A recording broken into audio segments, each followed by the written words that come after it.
हर हर जन दोए एक है बिब विचार किछ नाहे जल ते उपज तरंग ज्यों जल ही विखे समाहे।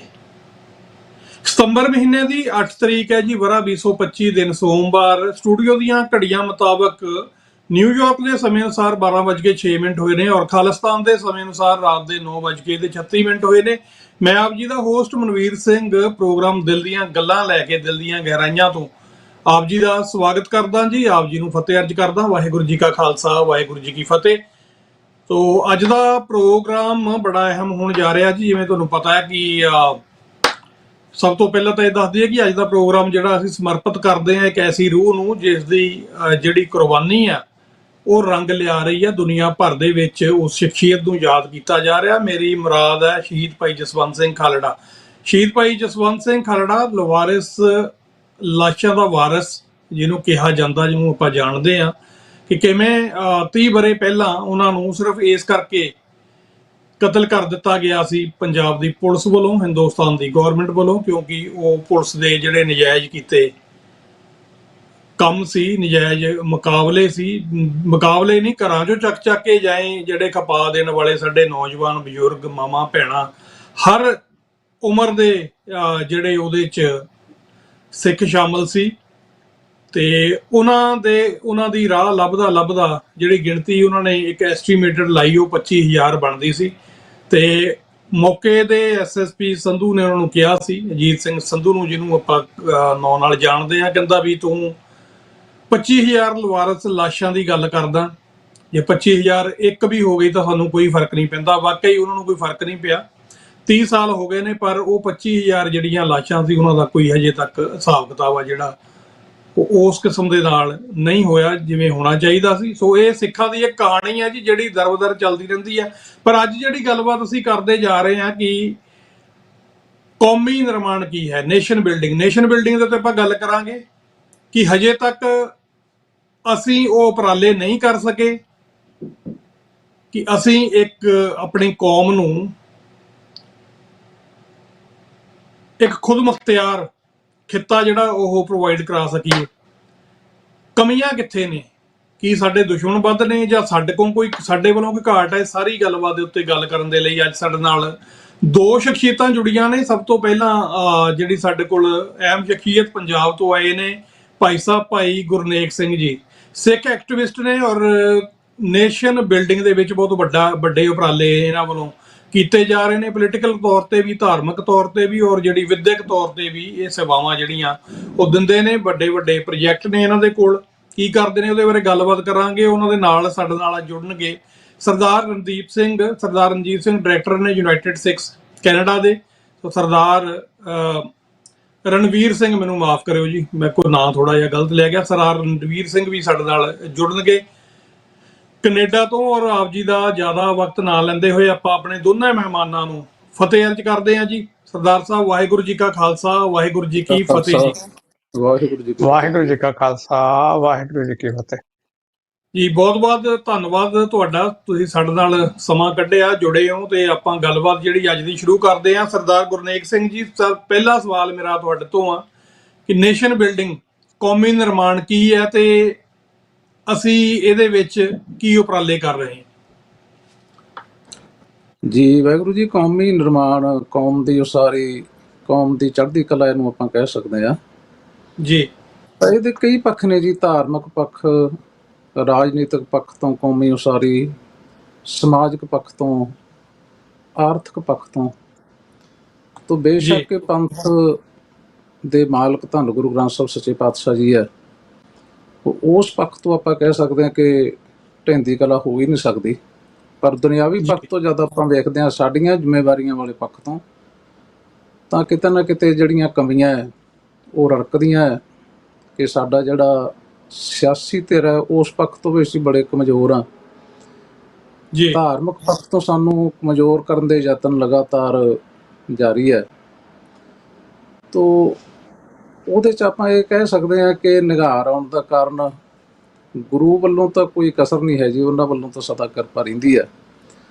ਸਾਡੇ ਵੱਲੋਂ ਕਿਤੇ ਨਾ ਕਿਤੇ ਆਪਣੀਆਂ ਜ਼ਿੰਮੇਵਾਰੀਆਂ ਦਾ ਅਹਿਸਾਸ ਕਰਨਾ, ਉਹਨਾਂ ਪ੍ਰਤੀ ਆਪਣੇ ਆਪ ਨੂੰ ਜਾਗਰੂਕ ਕਰਨਾ, ਇਹ ਕਮੀਆਂ ਜ਼ਰੂਰ ਕਿਤੇ ਨਾ ਕਿਤੇ ਸਾਡੇ ਵਿੱਚ ਹੈਗੀਆਂ ਜੀ।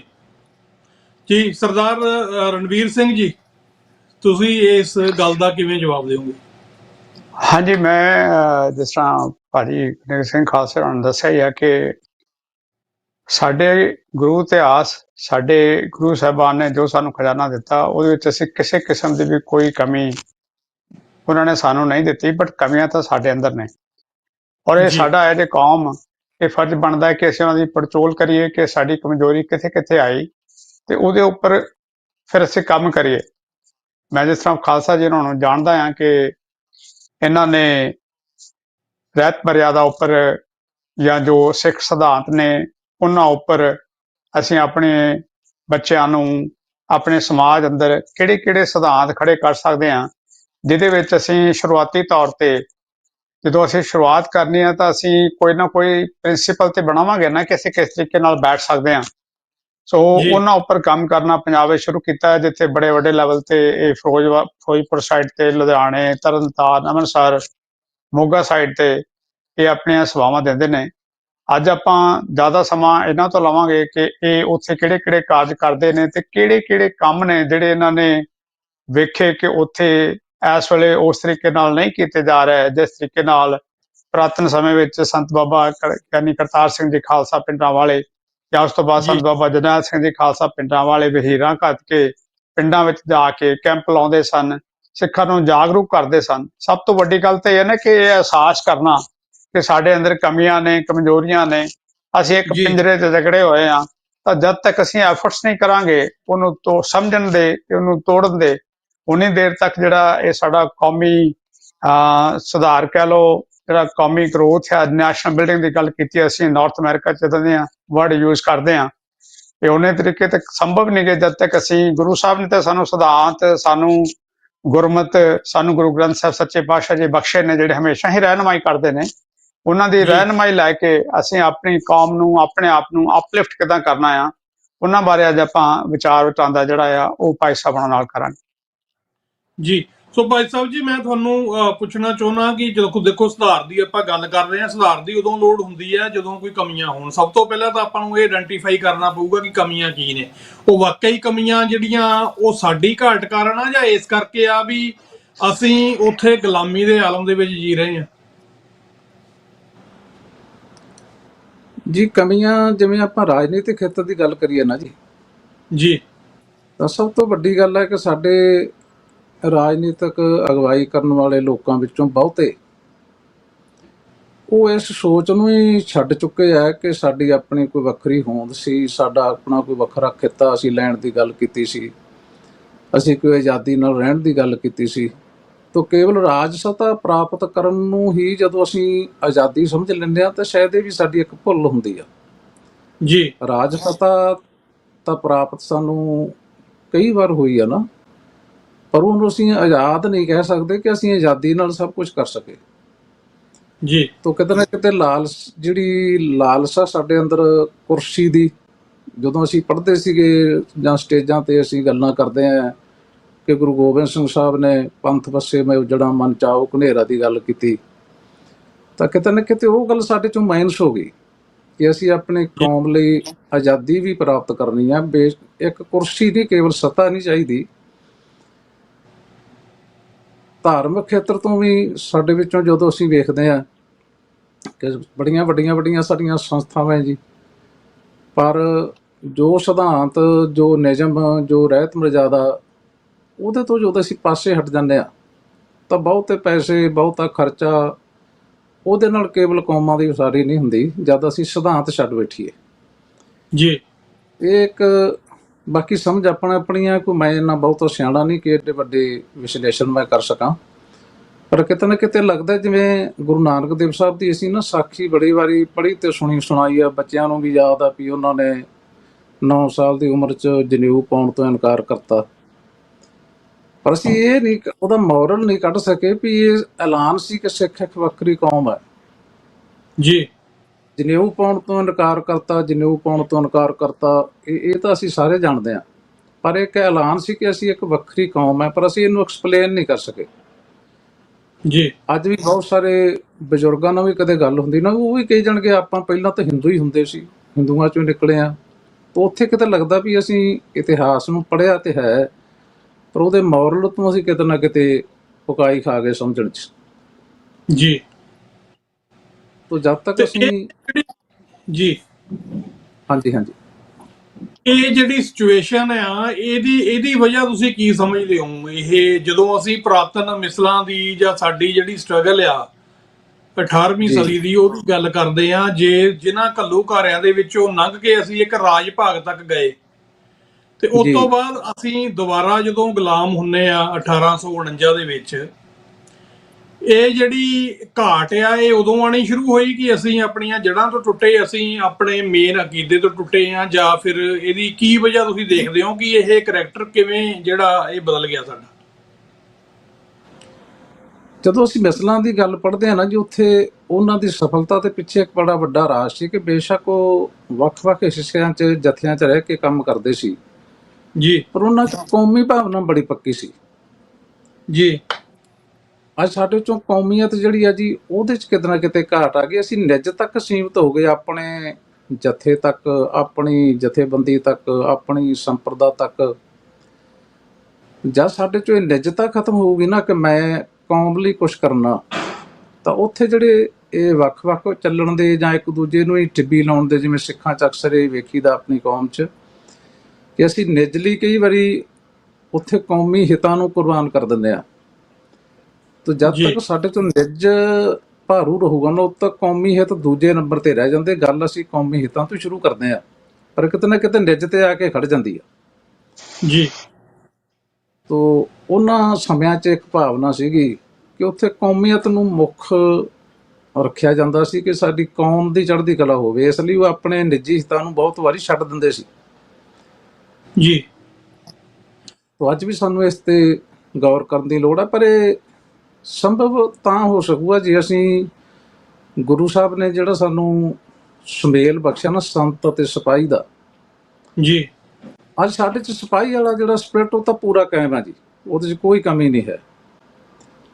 ਅਸੀਂ ਪੰਜਾਬ 'ਚ ਵੀ ਵੇਖਿਆ ਸੌਦਾ ਸਾਧ ਵੇਲੇ ਕਈ ਐਜੀਟੇਸ਼ਨਾਂ 'ਚ ਕਿ ਜਿਨ੍ਹਾਂ ਐਂ ਕਹਿ ਲਈਏ ਨੌਜਵਾਨਾਂ 'ਚ ਬੇਸ਼ੱਕ ਉਹਨਾਂ ਕੋਲੇ ਗੁਰਮਤ ਦੇ ਪੱਖ ਤੋਂ ਕਈ ਊਣਤਾਈਆਂ ਵੀ ਵੇਖੀ ਜਾਂਦੀਆਂ, ਪਰ ਉਹ ਸੰਘਰਸ਼ ਵਿੱਚ ਮੋਹਰੀ ਹੋ ਕੇ ਤੁਰਦੇ ਸੀ। ਉਹ ਗੁਰਸਿੱਖਾਂ ਨੂੰ ਵੀ ਕਈ ਵਾਰੀ ਕਹਿੰਦੇ ਸੀ ਤੁਸੀਂ ਪਿੱਛੇ ਰਹੋ ਤੇ ਸਾਨੂੰ ਦੱਸੋ ਕੀ ਕਰਨਾ। ਜੀ ਪਰ ਜਿਹੜਾ ਇੱਕ ਵਿਸ਼ੇਸ਼ ਪੱਖ ਗੁਰੂ ਸਾਹਿਬ ਨੇ ਉਭਾਰਿਆ ਸੀ ਨਾ ਜੀ, ਸੰਤ ਵਾਲਾ। ਸਿਪਾਹੀ ਤਾਂ ਪਹਿਲਾਂ ਹੀ ਬਹੁਤ ਸੀ ਜੀ, ਲੜਾਈਆਂ ਝਗੜੇ ਤਾਂ ਲੋਕੀ ਪਹਿਲਾਂ ਵੀ ਕਰਦੇ ਸੀ, ਫੌਜਾਂ ਪਹਿਲਾਂ ਵੀ ਹੁੰਦੀਆਂ ਸੀ, ਹਥਿਆਰਾਂ ਦੀ ਵਰਤੋਂ ਤਾਂ ਲੋਕ ਪਹਿਲਾਂ ਵੀ ਕਰਦੇ ਸੀ। ਤਾਂ ਗੁਰੂ ਸਾਹਿਬ ਨੇ ਜਿਹੜਾ ਸੰਤ ਵਾਲਾ ਪੱਖ ਵਿੱਚ ਐਡ ਕੀਤਾ ਸੀ ਨਾ ਜੀ, ਸ਼ਾਮਲ ਕੀਤਾ ਸੀ ਕਿ ਪਹਿਲਾਂ ਤੂੰ ਸੰਤ ਚਾਹੀਦਾ, ਫੇਰ ਸਿਪਾਹੀ ਬਣ, ਤਾਂ ਕਿ ਤੂੰ ਜ਼ੁਲਮ ਕਰੇ ਨਾ, ਜ਼ੁਲਮ ਦੇ ਵਿਰੁੱਧ ਲੜ ਸਕੇ। ਤਾਂ ਉੱਥੇ ਕਿਤੇ ਨਾ ਕਿਤੇ ਢਿੱਲ ਸਾਡੇ 'ਚ ਜ਼ਰੂਰ ਆ ਰਹੀ ਹੈ, ਨਿਤਨੇਮ ਦੇ ਪੱਖ ਤੋਂ, ਸਿਮਰਨ ਦੇ ਪੱਖ ਤੋਂ, ਰਹਿਤ ਦੇ ਪੱਖ ਤੋਂ। ਇੱਕ ਸਿਮਰਨ ਹੀ ਸੀ, ਵਾਹਿਗੁਰੂ ਜੀ ਦਾ ਨਾਮ ਹੀ ਸੀ, ਜਾਂ ਨਿਤਨੇਮ ਹੀ ਸੀ ਜਿਹਨੇ ਸਾਨੂੰ ਮੈਂ ਤੋਂ ਪਰੇ ਲਿਜਾਣਾ ਸੀ। ਜੀ ਤਾਂ ਉਸ ਪੱਖ ਤੋਂ ਕਿਤੇ ਨਾ ਕਿਤੇ ਮਹਿਸੂਸ ਹੁੰਦਾ, ਮੈਂ ਮਾਫੀ ਮੰਗ ਕੇ ਸ਼ਬਦ ਕਹਿ ਰਿਹਾ ਜੀ ਕਿ ਮੈਂ ਵੀ ਕੋਈ ਬਹੁਤ ਚੰਗਾ ਨਹੀਂ ਗਾ ਕਿ ਮੈਂ ਬੜਾ ਨਿਤਨੇਮੀ ਆ ਜਾਂ ਕੋਈ ਬਹੁਤ ਸਿਮਰਨ ਕਰਦਾ, ਤਾਂ ਮੈਂ ਵੀ ਵਿੱਚ ਹੀ ਆ ਕੌਮ ਦੇ। ਤਾਂ ਸਾਨੂੰ ਸਾਰਿਆਂ ਨੂੰ ਇਹ ਵੇਖਣਾ ਪੈਣਾ ਕਿ ਨਿੱਜ ਉਦੋਂ ਖਤਮ ਹੋਣਾ ਜਦ ਅਸੀਂ ਸਮਰਪਿਤ ਹੋ ਗਏ ਜੀ। ਜੀ ਮੈਂ ਨਹੀਂ ਪ੍ਰਭ ਸਭ ਕੁਛ ਤੇਰਾ, ਜਾਂ ਕਬੀਰ ਸਾਹਿਬ ਕਹਿੰਦੇ ਤੂੰ ਤੂੰ ਕਰਤਾ ਤੂੰ ਹੁਆ ਮੁਝ ਮੈਂ ਰਹਾ ਨਾ ਹੂੰ। ਉਹ ਉੱਥੇ ਜਾ ਕੇ ਕਿਤੇ ਨਿੱਜਤਾ ਖਤਮ ਹੋ ਜਾਣੀ ਆ। ਜਦੋਂ ਨਿੱਜਤਾ ਖਤਮ ਹੋ ਗਈ ਤਾਂ ਫਿਰ ਕਈ ਵਾਰੀ ਸ਼ਬਦ ਵਰਤਿਆ ਜਾਂਦਾ ਨਾ ਜੀ ਵੀ ਇਹ ਵੱਖ-ਵੱਖ ਹੋਣਾ ਸਾਡਾ ਕੁਦਰਤੀ ਹੈ, ਮਤਭੇਦ ਤਾਂ ਹੁੰਦੇ ਹੀ ਹੈ ਜਥੇਬੰਦੀਆਂ 'ਚ, ਮਤਭੇਦ ਤਾਂ ਰਹਿਣਗੇ ਜੀ। ਤੇ ਮੈਂ ਇਹ ਬੇਨਤੀ ਕਰਦਾ ਹੁੰਦਾ ਜੀ ਕਿ ਪਤਾ ਨਹੀਂ ਗਲਤ ਹੈ ਕਿ ਠੀਕ ਹੈ, ਕਿ ਮਤਭੇਦ ਉਹਨਾਂ ਚਿਰ ਹੀ ਰਹਿੰਦੇ ਆ ਜਦੋਂ ਤੱਕ ਮਤ ਸਾਡੀ ਆਪਣੀ ਆਪਣੀ ਹੋਊਗੀ। ਗੁਰੂ ਦੀ ਮਤ ਤਾਂ ਇੱਕੋ ਹੀ ਹੈ ਜੀ, ਇੱਕਾ ਬਾਣੀ ਇੱਕ ਗੁਰ ਇੱਕੋ ਸ਼ਬਦ ਵਿਚਾਰ। ਜਿੱਦਾਂ ਸਾਡੇ ਕੋਲ ਗੁਰੂ ਦੀ ਮਤ ਆ ਗਈ ਤਾਂ ਮੈਨੂੰ ਸ਼ਾਇਦ ਲੱਗਦਾ ਕਿ ਉਹਦੇ ਸਾਡੇ ਜਿਹੜੇ ਮਤਭੇਦ ਖਤਮ ਹੋ ਜਾਣਗੇ। ਭੇਦ ਤਾਂ ਫਰਕ ਨਹੀਂ ਕਹਿੰਦੇ ਨਾ ਜੀ, ਵਿਚਾਰਾਂ 'ਚ ਵੱਖਰਾਪਣ ਹੋਣਾ। ਤੇ ਜਦੋਂ ਮਤ ਹੀ ਗੁਰੂ ਦੀ ਹੋਈ ਫਿਰ ਫਰਕ ਰਹੂਗਾ ਕਿੱਥੇ ਜੀ? ਜਿਹਦੇ ਅਸੀਂ ਗੁਰੂ ਦੀ ਮਤ ਨੂੰ ਬਣਾ ਕੇ ਇੱਕ ਪਾਸੇ ਨੂੰ ਤੁਰ ਪਏ, ਉਹਦੇ ਗੁਰੂ ਗ੍ਰੰਥ ਸਾਹਿਬ ਦੇ ਬੋਲ ਆ ਕੇ ਪਤਿਤ ਪਾਵਨ ਹਰ ਬਿਰਦ ਸਦਾਏ, ਇੱਕ ਤਿਲ ਨਹੀਂ ਭੰਨਾ ਘਾਲੇ। ਇਸ ਲਈ ਫਿਰ ਜਿਹੜਾ ਵੀ ਕਦਮ ਅਸੀਂ ਪੱਟਾਂਗੇ ਉਹ ਸਫਲਤਾ ਵੱਲ ਹੀ ਹੋਊਗਾ ਜੀ। ਗੁਰੂ ਗ੍ਰੰਥ ਸਾਹਿਬ ਦੀ ਗਰੰਟੀ ਦਿੰਦੇ ਆ ਜੀ। ਜੀ। ਸੋ ਤੁਸੀਂ ਇਹ ਸਮਝਦੇ ਹੋ ਕਿ ਪ੍ਰਚਾਰ ਦੀ ਜਿਹੜੀ ਘਾਟ ਆ ਜਾਂ ਫਿਰ ਉਸ ਤਰੀਕੇ ਦੇ ਨਾਲ ਨਹੀਂ ਹੋ ਰਿਹਾ ਜਿਵੇਂ ਹੋਣਾ ਚਾਹੀਦਾ ਸੀ? ਜਦੋਂ ਤੁਸੀਂ ਜਿਹੜੀ ਹਿੱਤਾਂ ਦੀ ਗੱਲ ਕਰਦੇ ਆ, ਤੁਸੀਂ ਦੱਸਿਆ ਕਿ ਜਿਹੜੇ ਕੌਮੀ ਹਿੱਤ ਨੇ ਜਿਹੜੇ ਉਹ ਖਿੱਤੇ ਤੋਂ ਬਾਹਰ ਨੇ ਜਾਂ ਖਿੱਤੇ ਦੇ ਨਾਲ ਜੁੜੇ ਹੋਏ ਨੇ। ਇਹ ਦੋਨੇ ਚੀਜ਼ਾਂ ਜਿਹੜੀਆਂ ਇਹਨਾਂ ਨੂੰ ਵੱਖ-ਵੱਖ ਕਰਕੇ ਵੇਖ ਸਕਦੇ ਆ, ਜਾਂ ਇਹ ਇੱਕੋ ਹੀ ਜਿਹੜੇ ਸਿੱਕੇ ਦੇ ਦੋ ਪਹਿਲੂ ਨੇ ਕਿ ਇੱਕ ਦੂਜੇ ਦੇ ਨਾਲ ਜੁੜੇ ਹੋਏ ਨੇ? ਨਹੀਂ, ਪਹਿਲਾਂ ਤਾਂ ਮੈਂ ਦੂਜੀ ਬੇਨਤੀ ਕਰਾਂ, ਜਿਹੜਾ ਆਪਾਂ ਕਿਹਾ ਕਿ ਪ੍ਰਚਾਰ ਦੀ ਘਾਟ ਆ ਜੀ। ਤਾਂ ਮੈਨੂੰ ਇਹ ਲੱਗਦਾ ਪ੍ਰਚਾਰ ਦੀ ਘਾਟ ਨਹੀਂ ਜੀ, ਆਚਾਰ ਦੀ ਘਾਟ ਆ ਜੀ।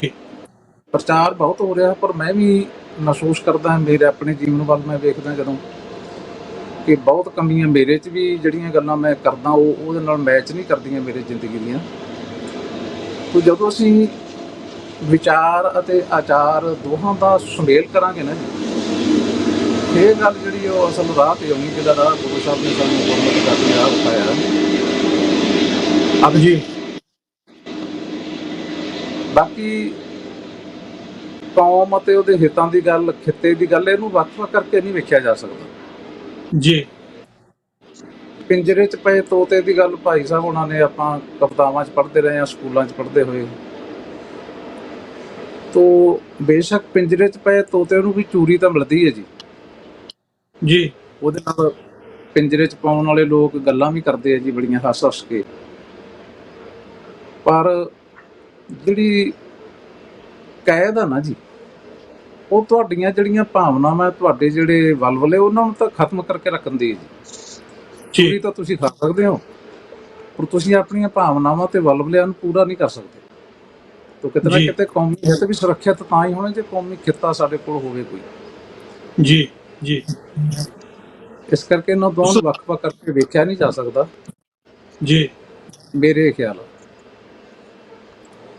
ਜੀ। ਸੋ ਸਰਦਾਰ ਰਣਵੀਰ ਸਿੰਘ ਜੀ, ਤੁਸੀਂ ਇਹਦੀ ਕੀ ਵਜ੍ਹਾ ਸਮਝਦੇ ਹੋ? ਜਿਵੇਂ ਅਸੀਂ ਹੁਣ ਕੈਨੇਡਾ 'ਚ ਆਪਾਂ ਰਹਿੰਦੇ ਆ ਨਾ, ਜਾਂ ਹੋਰ ਵੀ ਜਿਹੜੇ ਬਾਹਰਲੇ ਵੈਸਟਰਨ ਕੰਟਰੀਜ਼ ਨੇ, ਇਹ ਕੀ ਕਾਰਨ ਹੈ ਕਿ ਉਹਨਾਂ ਦੇ ਵਿੱਚ ਆ ਕੇ ਜਿਹੜੇ ਨੌਜਵਾਨ ਨੇ ਉਹ ਸਿੱਖੀ ਵੱਲ ਜਾਂ ਵੱਧ ਪ੍ਰੇਰਿਤ ਹੁੰਦੇ ਆ?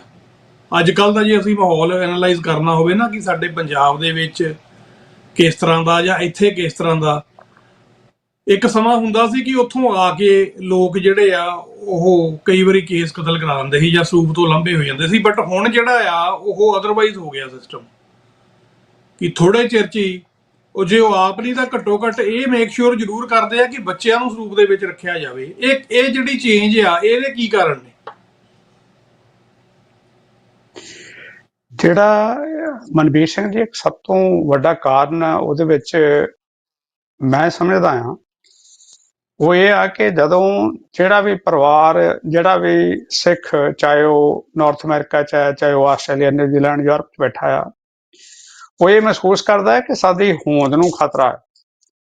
ਇਹ ਜਿਹੜੀ ਅਹਿਸਾਸ ਆ, ਹੋਂਦ ਦਾ ਅਹਿਸਾਸ, ਇਹਦੀ ਵਜ੍ਹਾ ਕਰਕੇ ਉਹਨਾਂ ਦੇ ਮਨ ਵਿੱਚ ਇਹ ਇੱਛਾ ਰਹਿੰਦੀ ਹੈ ਕਿ ਸਾਡੇ ਬੱਚੇ ਜਿਹੜੇ ਆ ਉਹ ਸਾਡੇ ਧਰਮ ਨਾਲ, ਸਿੱਖ ਇਤਿਹਾਸ ਨਾਲ ਜੁੜੇ ਰਹਿਣ। ਇਸੇ ਕਰਕੇ ਹੀ ਉਹ ਸਾਰੇ ਐਫਰਟਸ ਕਰਦੇ ਨੇ ਕਿ ਚਾਹੇ ਉਹ ਸ਼ਨੀਵਾਰ ਹੋਵੇ, ਐਤਵਾਰ ਹੋਵੇ, ਤੇ ਲਾਗੇ ਗੁਰੂ ਘਰ ਨੇ, ਉੱਥੇ ਗੁਰਮਤਿ ਦੀਆਂ ਕਲਾਸਾਂ ਲੱਗਦੀਆਂ ਨੇ, ਜਾਂ ਕੋਈ ਪ੍ਰਾਈਵੇਟਲੀ ਕਿਤੇ ਗੁਰਮਤਿ ਦੀ ਸੰਥਿਆ ਦਿੰਦਾ ਆ, ਜਾਂ ਕੋਈ ਬੱਚਿਆਂ ਨੂੰ ਗੁਰਮੁਖੀ ਪੜ੍ਹਾਉਂਦਾ ਆ। ਉਹਨਾਂ ਦੀ ਇੱਕ ਕੋਸ਼ਿਸ਼ ਹੁੰਦੀ ਹੈ ਕਿ ਐਟਲੀਸਟ ਇਹ ਆਪਣੇ ਇਤਿਹਾਸ ਨਾਲ, ਜੇ ਗੁਰਮੁਖੀ ਪੜ੍ਹਨਗੇ ਤੇ ਗੁਰਬਾਣੀ ਨਾਲ ਤੇ ਆਪਣੇ ਇਤਿਹਾਸ ਨਾਲ ਜੁੜੇ ਰਹਿਣਗੇ। ਕਿਉਂਕਿ ਜਦ ਤੱਕ ਤੁਹਾਡੀ ਭਾਸ਼ਾ ਜਿਉਂਦੀ ਹੈ ਨਾ, ਜਦ ਤੱਕ ਤੁਹਾਡਾ, ਜੇ ਆਪਾਂ ਸਿੱਖਾਂ ਦੀ ਖਾਸ ਤੌਰ ਤੇ ਗੱਲ ਕਰੀਏ, ਸਿੱਖਾਂ ਦੀ ਭਾਸ਼ਾ ਜਿਉਣੀ ਬਹੁਤ ਜ਼ਰੂਰੀ ਹੈ, ਕਿਉਂਕਿ ਉਹ ਗੁਰਸਿੱਖੀ, ਜਿਹੜੀ ਗੁਰਮੁਖੀ ਹੈ, ਉਹੀ ਸਿੱਖਾਂ ਨੂੰ ਗੁਰੂ ਗ੍ਰੰਥ ਸਾਹਿਬ ਨਾਲ, ਸੱਚੇ ਪਾਤਸ਼ਾਹ ਨਾਲ ਜੋੜਦੀ ਹੈ।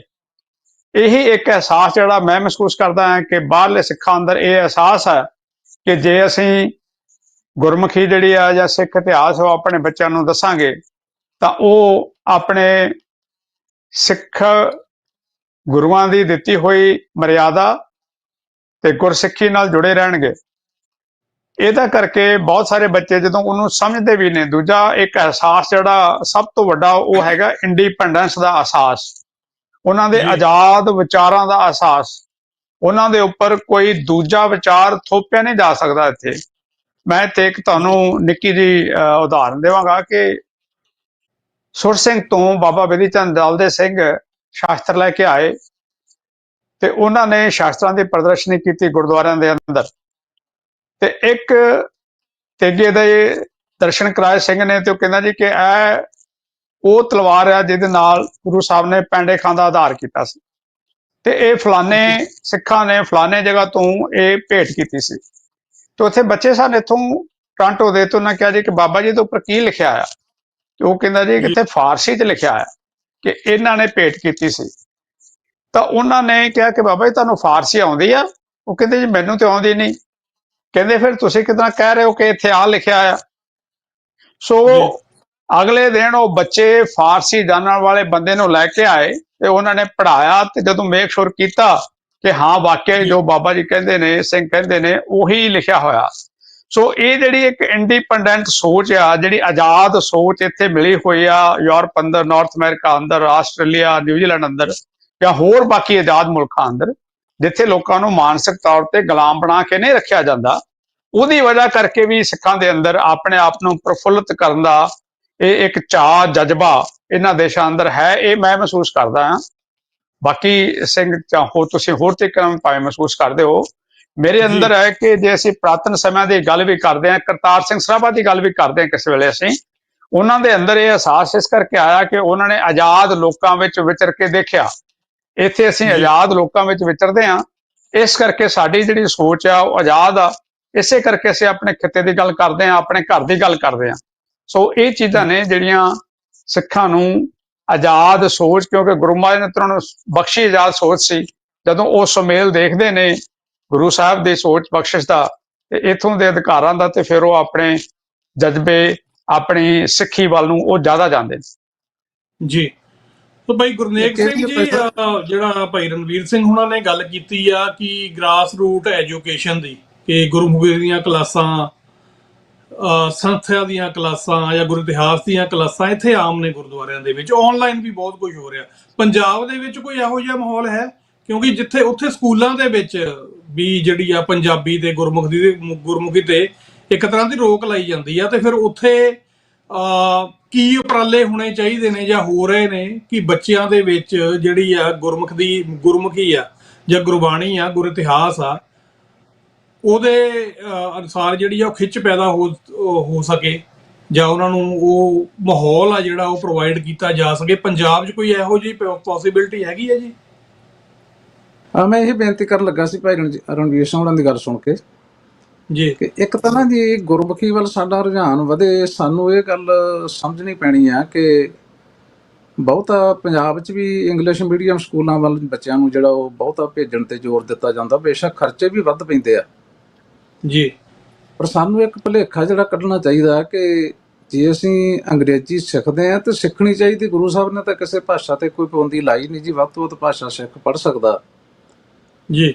ਪਰ ਇਹ ਅਹਿਸਾਸ ਕਿ ਸਾਨੂੰ ਗੁਰਮੁਖੀ ਹੀ ਕਿਉਂ ਪਹਿਲਾਂ ਸਿੱਖਣੀ ਚਾਹੀਦੀ ਆ, ਤਾਂ ਦੱਸਦੇ ਇੱਕ ਨਿੱਜੀ ਖਿਆਲ ਆ ਕਿ ਅੰਗਰੇਜ਼ੀ ਕੋਲੇ 26 ਅੱਖਰ ਆ ਸਾਰੇ ਜੀ, ਜਦੋਂ ਕਿ ਮਾਤਰਾ ਕੋਈ ਵੀ ਨਹੀਂ ਹੈ ਜੀ।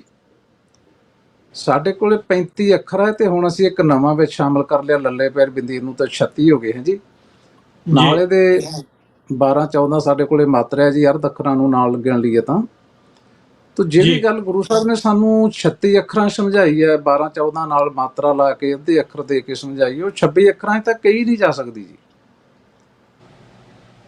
ਜੀ। ਇਸ ਲਈ ਗੁਰਮੁਖੀ ਨੂੰ ਇਸ ਲਈ ਸਿੱਖਣਾ ਜ਼ਰੂਰੀ ਹੈ ਕਿ ਅਸੀਂ ਆਪਣੇ ਗੁਰੂ ਸਾਹਿਬਾਂ ਦੀ ਇਤਿਹਾਸ ਵੀ ਦੂਜੇ ਨੰਬਰ ਤੇ ਆ ਨਾ, ਪਹਿਲਾਂ ਗੁਰੂ ਕੀ ਬਾਣੀ ਹੈ ਜੀ, ਜਿਹੜੀ ਗੱਲ ਸਾਡੇ ਲਈ ਸਰਮੌਰ ਆ ਤੇ ਸਭ ਕੁਝ ਆ ਸਾਡਾ। ਤਾਂ ਅਸੀਂ ਇਹਨਾਂ 26 ਅੱਖਰਾਂ 'ਚ ਗੁਰੂ ਸਾਹਿਬ ਦੀ ਗੱਲ ਨੂੰ ਪੂਰੀ ਤਰ੍ਹਾਂ ਸਮਝ ਹੀ ਨਹੀਂ ਸਕਾਂਗੇ ਜੀ। ਦੂਜੀ ਗੱਲ ਜਿਹੜੀ ਪੰਜਾਬ ਦੇ ਅੰਦਰ ਇਹ ਰੁਝਾਨ ਵੱਧ ਰਿਹਾ ਹੈ ਜੀ, ਤੇ ਬਹੁਤ ਸਾਰੇ ਸਕੂਲ ਇੱਦਾਂ ਦੇ ਉੱਥੇ ਰੌਲੇ ਵੀ ਪਏ ਆ ਕਿ ਬੱਚਿਆਂ ਨੂੰ ਪੰਜਾਬੀ ਬੋਲਣ ਤੋਂ ਰੋਕਿਆ ਜਾਂਦਾ ਹੈ ਤੇ ਹਿੰਦੀ ਨੂੰ ਜਿਹੜਾ ਉਹ ਧੱਕੇ ਨਾਲ ਵੀ ਲਾਗੂ ਕੀਤਾ ਜਾਂਦਾ। ਉਹਦੇ ਲਈ ਵੀ ਕਿਤੇ ਨਾ ਕਿਤੇ ਸਾਨੂੰ ਜਿਹੜੀ ਗੱਲ ਤੁਸੀਂ ਕਰ ਰਹੇ ਸੀ, ਇੱਥੇ ਬਾਹਰ ਲਿਆ ਕੇ ਦੇਸ਼ਾਂ 'ਚ ਸਿੱਖ ਉਹ ਮਹਿਸੂਸ ਕਰਦੇ ਆ, ਤਾਂ ਕਦੇ ਨਾ ਕਦੇ ਜਿਹੜੇ ਇਹ ਵਿਚਾਰ ਆ ਨਾ ਜੀ, ਉਹਨਾਂ ਨੂੰ ਜਦ ਅਸੀਂ ਆਚਾਰ ਵਿੱਚ ਅਮਲੀ ਰੂਪ ਵਿੱਚ ਕਨਵਰਟ ਨਹੀਂ ਕਰ ਸਕਦੇ, ਤਾਂ ਉੱਥੇ ਵੀ ਕਿਤੇ ਜਾਂ ਤਾਂ ਫਿਰ ਵਿਚਾਰਾਂ ਨੂੰ ਦਬਾ ਲਿਆ ਜਾਂਦਾ ਆਪਣੇ ਅੰਦਰ ਹੀ, ਜਾਂ ਫਿਰ ਕੋਈ ਇਹਨਾਂ ਵਿਚਾਰਾਂ ਦਾ ਪ੍ਰਗਟਾਵਾ ਕਰਦਾ ਤਾਂ ਉਹਨੂੰ ਫਿਰ ਵੱਡੀਆਂ ਕੁਰਬਾਨੀਆਂ ਵਾਲੇ ਪਾਸੇ ਨੂੰ ਤੁਰਨਾ ਪੈਂਦਾ। ਜੀ ਇਸ ਕਰਕੇ ਸਾਨੂੰ ਯਤਨ, ਜਿਹੜਾ ਸਾਡੇ ਸਕੂਲਾਂ ਦਾ ਸਿਲੇਬਸ, ਉਹਦੇ ਤੇ ਬੜੇ ਰੌਲੇ ਪੰਜਾਬ ਦੇ ਸਕੂਲਾਂ 'ਚ ਪੈਂਦੇ ਆ ਜੀ। ਉਹ 'ਚੋਂ ਸਿੱਖੀ ਸਿਲੇਬਸ ਨੂੰ ਜਾਂ ਤਾਂ ਮਾਈਨਸ ਕੀਤਾ ਜਾ ਰਿਹਾ, ਜਿਵੇਂ ਸਿੱਖ ਰੈਫਰੈਂਸ ਲਾਇਬ੍ਰੇਰੀ ਦੀ ਲੁੱਟ ਨੂੰ ਸਾਡੀ ਕੌਮ ਨੇ ਬਹੁਤਾ ਐਵੇਂ ਚਿੱਠੀਆਂ ਚੁੱਠੀਆਂ ਲਿਖਣ ਤੱਕ ਤੇ ਉੱਤੇ ਡਿਬੇਟ ਕਰਨ ਤੱਕ ਹੀ ਸੀਮਤ ਰੱਖਿਆ। ਜੀ ਅਸੀਂ ਵਾਪਸ ਨਹੀਂ ਲੈ ਸਕੇ ਆਪਣਾ ਖਜ਼ਾਨਾ। ਤੋਂ ਐਂ ਲੱਗਦਾ ਕਿ ਅੱਜ ਕੰਪਿਊਟਰ ਦਾ ਯੁੱਗ ਹੈ ਜੀ, ਤੋਂ ਕੰਪਿਊਟਰ ਦੇ ਨਾਲ ਇਦਾਂ ਦਾ ਕਾਗਜ਼, ਇਦਾਂ ਦੇ ਅੱਖਰ, ਸਭ ਕੁਝ ਤਿਆਰ ਕੀਤਾ ਜਾ ਸਕਦਾ।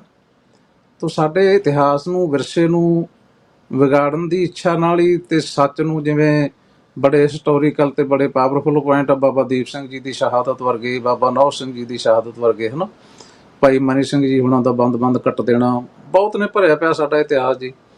ਤੋਂ ਐਂ ਲੱਗਦਾ ਕਿ ਉਹਨਾਂ ਜਾਂ ਤਾਂ ਜਿਹੜੇ ਇਦਾਂ ਦੇ ਬੜੇ ਵੱਡੇ ਹਿਸਟੋਰੀਕਲ ਪੁਆਇੰਟ, ਉਹਨਾਂ ਨੂੰ ਮਾਈਨਸ ਕਰ ਦਿੱਤਾ ਜਾਵੇ ਤੇ ਜਾਂ ਉਹਨਾਂ ਨੂੰ ਵਿਗਾੜ ਕੇ ਪੇਸ਼ ਕੀਤਾ ਜਾਵੇ। ਜੀ ਸਾਨੂੰ ਆਪਣੇ ਤੌਰ ਤੇ ਯਤਨ ਕਰਨੇ ਪੈਣੇ ਆ। ਜੇ ਅਸੀਂ ਇਹ ਅਹਿਸਾਸ, ਗੱਲ ਫਿਰ ਉੱਥੇ ਆ ਕੇ ਰੁਕਦੀ ਹੈ ਕਿ ਜੇ ਸਾਨੂੰ ਅਹਿਸਾਸ ਹੋਵੇ ਫਿਰ ਅਸੀਂ ਇਹ ਤੇ ਅੱਗੇ ਸੋਚਾਂਗੇ।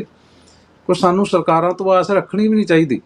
ਜੇ ਅਸੀਂ ਬਿਲਕੁਲ। ਸੋਨੇ ਦੇ ਗੁਰਦੁਆਰਾ ਸਾਹਿਬ ਬਣਾ ਸਕਦੇ ਹਾਂ, ਅਸੀਂ ਲੱਖਾਂ ਲੋਕਾਂ ਨੂੰ ਬਾਹਰਲੇ ਦੇਸ਼ਾਂ ਜਾ ਕੇ, ਆਲ ਓਵਰ ਵਰਲਡ ਜਾ ਕੇ, ਖਾਲਸਾ ਏਡ ਵਰਗੀਆਂ ਸਾਡੀਆਂ ਸੰਸਥਾਵਾਂ, ਉਹਨਾਂ ਭੁੱਖਿਆਂ ਦੇ ਮੂੰਹ 'ਚ ਰੋਟੀ ਪਾ ਸਕਦੇ, ਤੇ ਆਪਣੀ ਕੌਮ ਲਈ ਕੁਛ ਕਿਉਂ ਨਹੀਂ ਕਰ ਸਕਦੇ?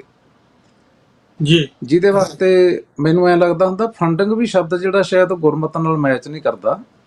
ਜੀ ਸਾਡੇ ਕੋਲ ਤੇ ਇੰਨਾ ਪੈਸਾ, ਗੁਰੂ ਸਾਹਿਬ ਨੇ ਜੁਗਤੀ ਏਡੀ ਵਧੀਆ ਦੱਸੀ ਕਿ ਫੰਡ ਨਹੀਂ ਇਕੱਠਾ ਕਰਨਾ, ਦਸਵੰਧ ਗੁਰੂ ਦੀ ਮਾਇਆ, ਗੁਰੂ ਦੀ ਅਰਪਣ ਕਰਨੀ ਹੈ ਸੇਵਾ 'ਚ। ਜੀ ਜੇ ਅਸੀਂ ਦਸਵੰਧ ਕੱਢਣਾ ਸ਼ੁਰੂ ਕਰ ਦਈਏ ਨਾ ਕੈਲਕੂਲੇਟ ਕਰਕੇ ਜੀ, ਤੇ ਸ਼ਾਇਦ ਸਾਨੂੰ ਤਾਂ ਇਹ ਕਹਿਣਾ ਪੈਣਾ, ਜੇ ਕੋਈ ਸਾਡੇ ਕੋਲ ਆਇਆ ਵੀ ਦਸਵੰਧ ਮੇਰੀ ਮਾਇਆ ਜਿਹੜੀ ਜਮ੍ਹਾਂ ਕਰੋ, ਸੇਵਾ ਚਲਾਓ, ਤੇ ਸਾਨੂੰ ਹੱਥ ਬੰਨਣੇ ਪੈਣਾ, ਭਰਾਵਾ ਕਿਤੇ ਹੋਰ ਲੈ ਜਾ, ਸਾਡੇ ਕੋਲ ਤਾਂ ਪਹਿਲਾਂ ਹੀ ਬਹੁਤ ਪਿਆ। ਜੀ ਤਾਂ ਸਾਨੂੰ ਆਪਣੇ ਗੁਰੂ ਸਾਹਿਬਾਨ ਦੇ ਦਿੱਤੇ ਇੱਕ ਤਾਂ ਦਸਵੰਧ ਦੀ ਜਿਹੜੀ ਪਰੰਪਰਾ ਨਾ ਜੀ, ਉਹ ਹੈਗੀ ਆ ਗੁਰਸਿੱਖਾਂ 'ਚ, ਪਰ ਬਹੁਤੀ ਨਹੀਂ ਜੀ।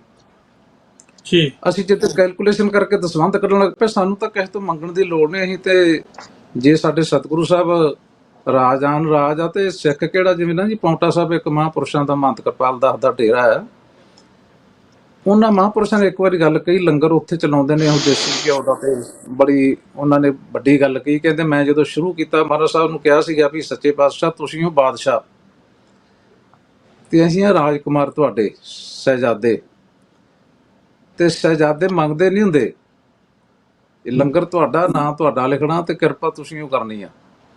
ਤੂੰ ਕਹਿੰਦੇ ਜੀ। ਮੈਂ ਕਦੇ ਪੈਸੇ ਨਹੀਂ ਮੰਗੇ, ਇਕੱਠੇ ਨਹੀਂ ਕੀਤੇ, ਰਸੀਦ ਬੁੱਕੇ ਨਹੀਂ ਮੇਰੇ ਕੋਲੇ, ਤੇ ਪੈਸੇ ਮੁੱਕਦੇ ਨਹੀਂਗੇ। ਤੋ ਅਸੀਂ ਤੇ ਰਾਜਿਆਂ ਦੀ ਕੌਮ ਆ ਜੀ, ਬਾਦਸ਼ਾਹਾਂ ਦੀ ਕੌਮ ਆ, ਸਿਰ ਸ਼ਾਹਾਂ ਦੇ ਸ਼ਾਹ ਦੇ ਅਸੀਂ ਬੱਚੇ ਆ। ਤੋ ਸਾਨੂੰ ਦਸਵੰਧ ਵਾਲੇ ਪਾਸੇ ਨੂੰ ਸੋਚਣਾ ਚਾਹੀਦਾ, ਤੇ ਕੌਮੀ ਉਸਾਰੀ ਵਿੱਚ ਆਪਣੇ ਆਪ ਹੀ ਕਰਨਾ ਚਾਹੀਦਾ, ਆਪ ਦੇ ਤੌਰ ਤੇ ਕਰਨਾ ਚਾਹੀਦਾ। ਇਹ ਪੰਜਾਬੀ ਸਕੂਲ, ਪੰਜਾਬੀ ਗੁਰਬਾਣੀ ਦੀ ਸੰਥਿਆ, ਗੁਰਬਾਣੀ ਦੀ ਪੜ੍ਹਾਈ, ਇਤਿਹਾਸ ਦੀ ਜਾਣਕਾਰੀ।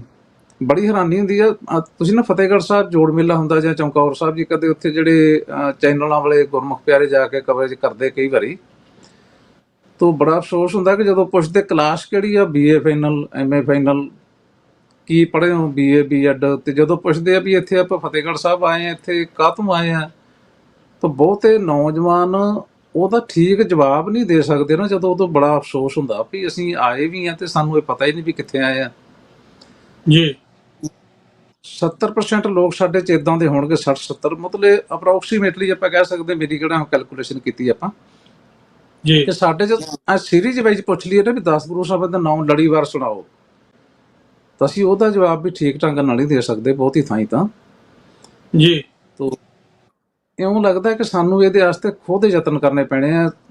ਮੈਂ ਭਾਈ ਸਾਹਿਬ ਨੂੰ ਪਹਿਲਾਂ ਦੱਸਿਆ ਵੀ ਸੀਗਾ ਕਿ ਕੁਝ ਗੁਰਮੁਖ ਪਿਆਰੇ NRI ਅਮਰੀਕਾ ਤੋਂ, ਪ੍ਰੋਫੈਸਰ ਪ੍ਰੀਤਮ ਸਿੰਘ ਹੋਣੀ, ਉਹਨਾਂ ਦੇ ਸਾਥੀ ਭੁਪਿੰਦਰ ਸਿੰਘ ਹੋਣੀ, ਵਿਸ਼ਵ ਸਿੱਖ ਕੌਂਸਲ ਨਾਂ ਦੀ ਜਥੇਬੰਦੀ ਦੇ ਬੈਨਰ ਥੱਲੇ ਅਸੀਂ ਸ਼ੁਰੂ ਕੀਤਾ ਪਿਛਲੇ 6 ਮਹੀਨਿਆਂ ਤੋਂ ਸਿਰਫ ਅਜੇ।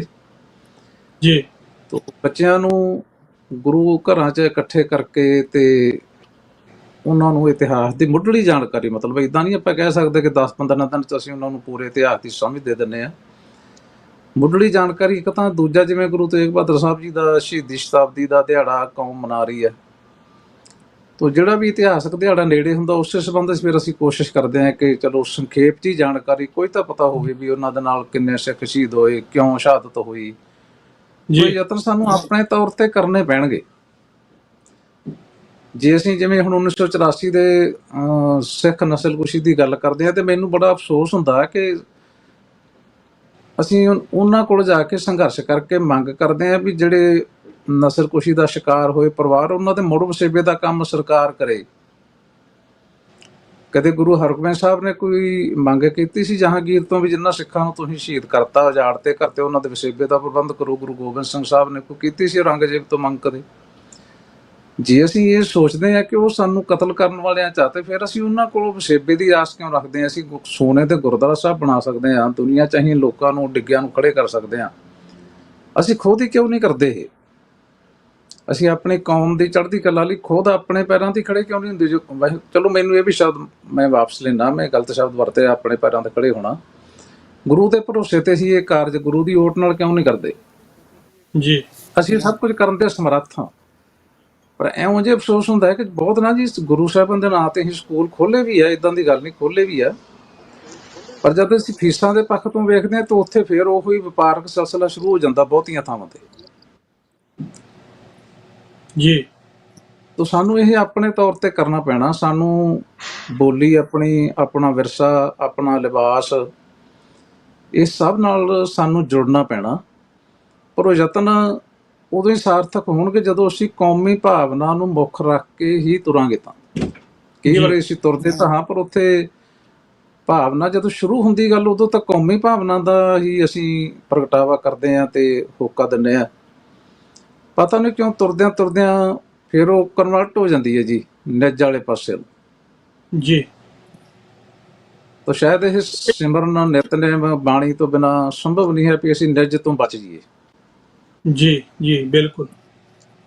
ਪਰ ਖਾਲਸਾ ਜੀ, ਇੱਥੇ ਮੈਂ ਗੱਲ ਜਿਹੜੀ ਆ ਤੁਹਾਨੂੰ ਪੁੱਛਣੀ ਚਾਹੁੰਦਾ। ਵੈਸੇ ਚਲੋ ਅਸੀਂ ਕਿਸੇ ਦੇ ਤਰੀਕਾਕਾਰ ਦੇ ਨਾਲ ਸਹਿਮਤ ਹੋਈਏ ਜਾਂ ਨਾ ਹੋਈਏ, ਪਰ ਇੱਕ ਗੱਲ ਪ੍ਰਤੱਖ ਆ ਕਿ ਤਾਲੀਬਾਨ ਵਰਗੇ ਲੋਕ ਜਿਹੜੇ ਆ ਉਹ ਮਦਰਸਿਆਂ ਦੇ ਵਿੱਚੋਂ ਆਪਣਾ ਮੁਲਕ ਕੱਢ ਗਏ ਆ ਜੀ। ਤਰੀਕੇ ਉਹਨਾਂ ਦੇ ਕੀ ਨੇ, ਚਲੋ ਉਹ ਉਹਨਾਂ ਦੀ ਆਪਦੀ ਪਰੰਪਰਾ ਵੀ ਉਹਨਾਂ ਨੇ ਕਿੱਦਾਂ ਚਲਾਣੀ ਆ, ਕੀ ਕਰਨਾ ਨਾ। ਪਰ ਮੈਂ ਇੱਕ ਪਾਵਰ ਦੱਸਦਾ ਵੀ ਗ੍ਰਾਸ ਰੂਟ ਐਕਟਿਵਿਜ਼ਮ ਦੀ, ਕਿ ਜਦੋਂ ਤੁਸੀਂ ਬੱਚਿਆਂ ਨੂੰ ਆਪਣੇ ਕੰਟਰੋਲ ਦੇ ਵਿੱਚ ਰੱਖਦੇ ਹੋ, ਆਪਣਾ ਫਲਸਫਾ ਉਹਨਾਂ ਦੇ ਜਿਹਨਾਂ ਦੇ ਵਿੱਚ ਭਰਦੇ ਹੋ, ਤਾਂ ਦੇਖ ਲਓ ਵੀ 60-70 ਸਾਲ ਖੱਜਲ ਹੋਣ ਤੋਂ ਬਾਅਦ ਅੱਜ ਖੁਦ ਆਫਰ ਕਰਕੇ ਉਹਨਾਂ ਨੂੰ ਅਮਰੀਕਾ ਨੇ ਉਹਨਾਂ ਦਾ ਰਾਜ ਦਿੱਤਾ।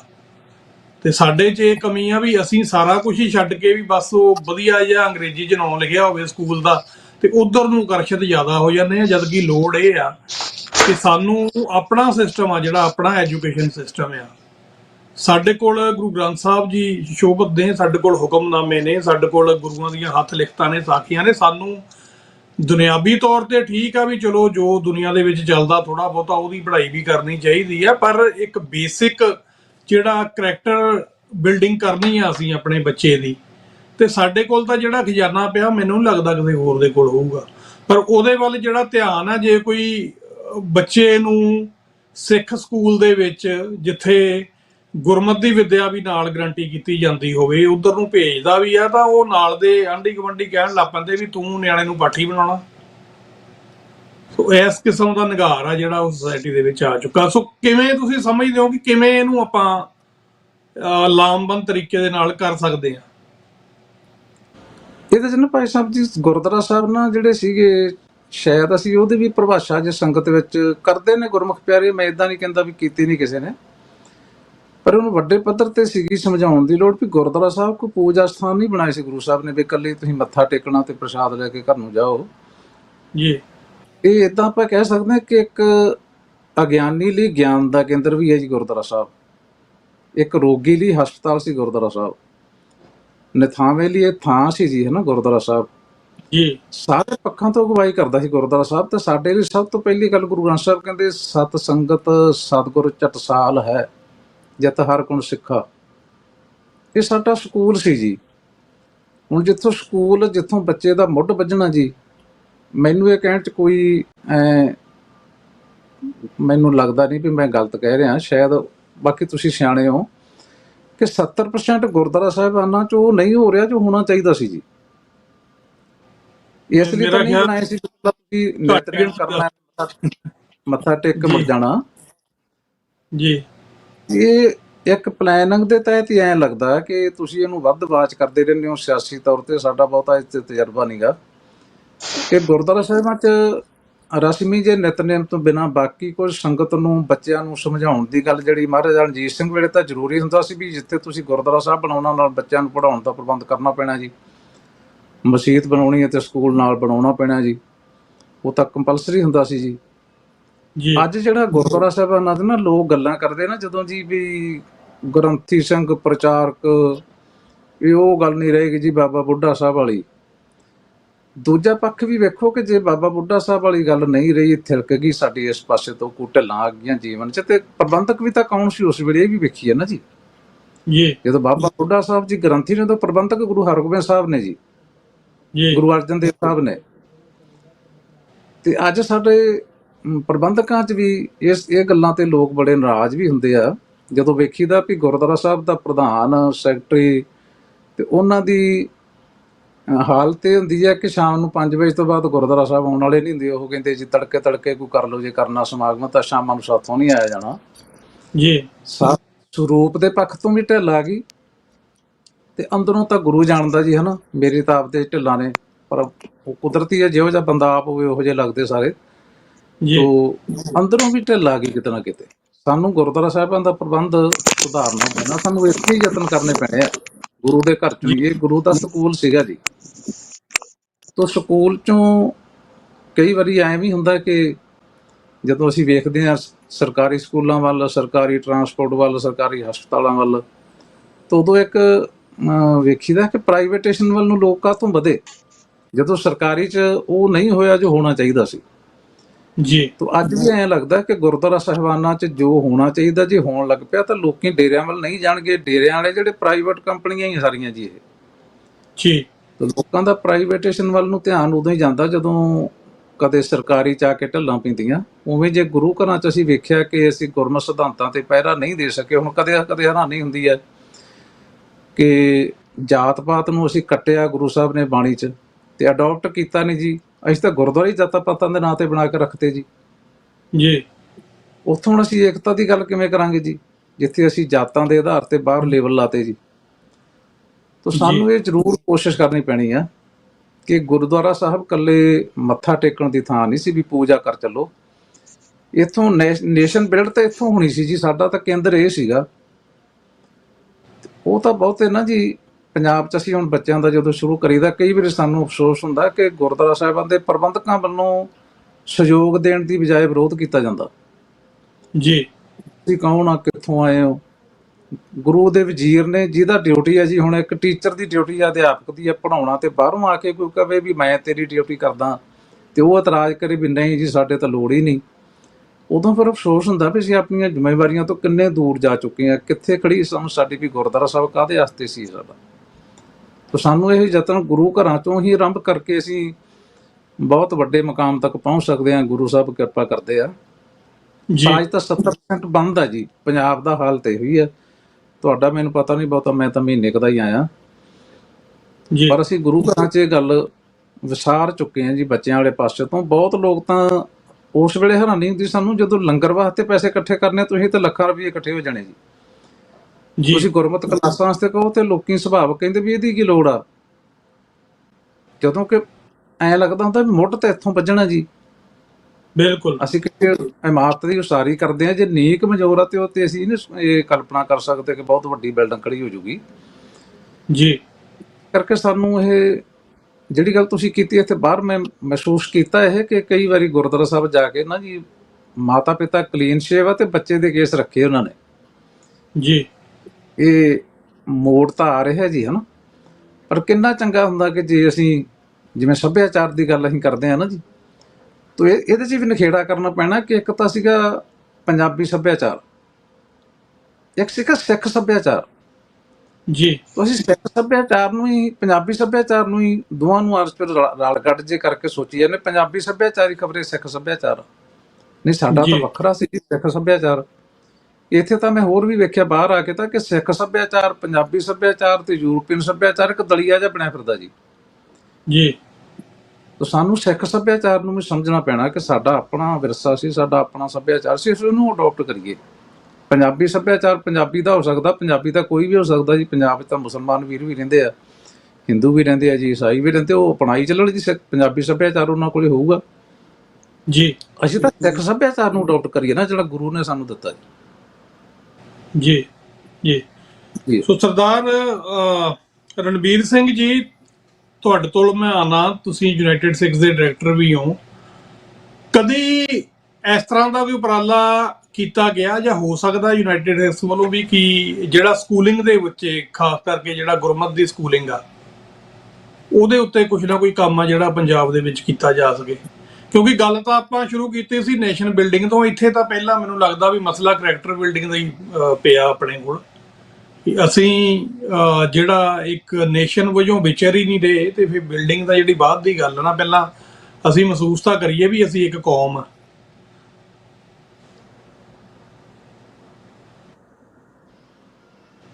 ਮੈਂ ਭਾਈ ਸਾਹਿਬ ਉਹਨਾਂ ਦੀ ਗੱਲ ਦੇ ਵਿੱਚ ਇੱਕ ਗੱਲ ਐਡ ਕਰਨੀ ਚਾਹਾਂਗਾ ਕਿ ਜਿਸ ਤਰ੍ਹਾਂ ਉਹਨਾਂ ਨੇ ਗੱਲ ਕੀਤੀ ਹੈ ਕਿ ਜਿਹੜੇ ਗੁਰਦੁਆਰਾ ਸਾਹਿਬ ਦੇ ਪ੍ਰਬੰਧ ਨੇ, ਸਾਡੇ ਜੀ ਕੋਲੇ ਬਾਹਰਲੇ ਦੇਸ਼ਾਂ ਅੰਦਰ ਵੀ ਤੇ ਪੰਜਾਬ ਅੰਦਰ ਵੀ ਹਰ ਏਰੀਏ ਦੇ ਵਿੱਚ ਵੱਡੇ ਵੱਡੇ ਗੁਰਦੁਆਰਾ ਸਾਹਿਬ ਇਤਿਹਾਸਕ ਜਾਂ ਲੋਕਲ ਸੰਗਤਾਂ ਵੱਲੋਂ ਬਣਾਏ ਹੋਏ ਹੈਗੇ ਨੇ।